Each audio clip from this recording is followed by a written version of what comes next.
When Tut was born, around 1343 B.C., Egypt was already a very old country, almost 2,000 years old, in fact.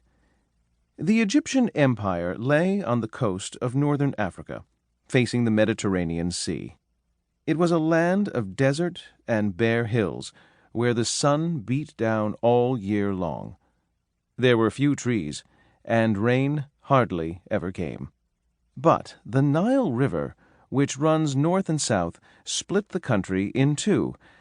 The Nile is the longest river in the world, a little more than 4,000 miles long.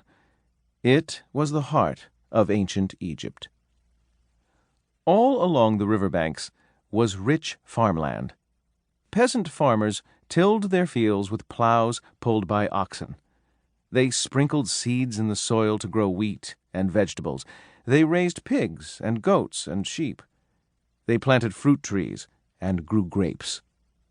The river also gave the people fish to eat and ducks to hunt.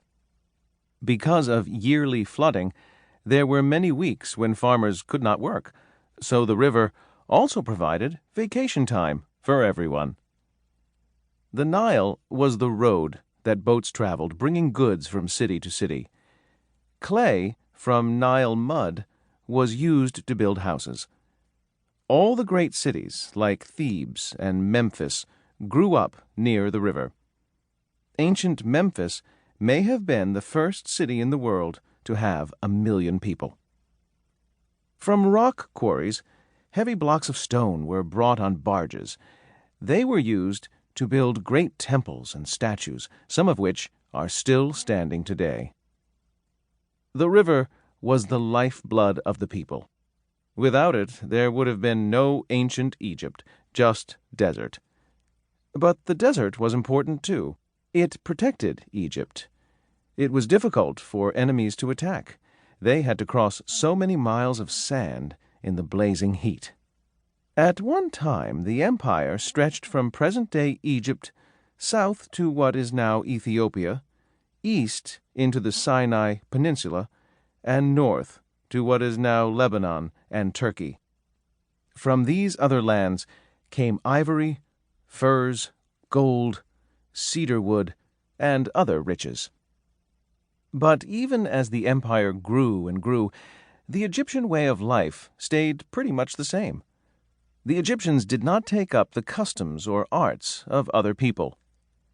Over thousands of years, what they believed in did not change a lot either. For instance, their ruler was the pharaoh. The word originally meant the great house, where the king lived. As time went on, it came to mean the king himself. But the pharaoh was far more than a king. The pharaoh was also the highest priest and judge. He was considered a son of the gods. After his death, he became a god, too.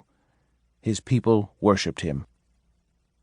No one knows the exact day in 1343 B.C. when Tut was born. Who were his parents?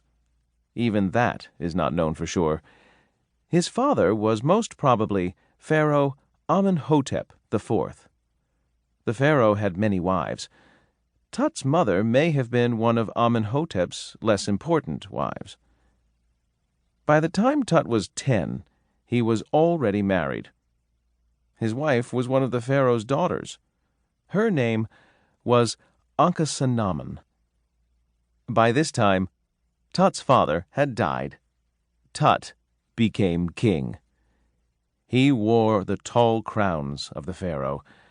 Like all pharaohs, he wore a false beard strapped to his chin. He carried a crook and a flail. It looked like a whip. They were symbols of his power. But did he have real power? No. He was still a child.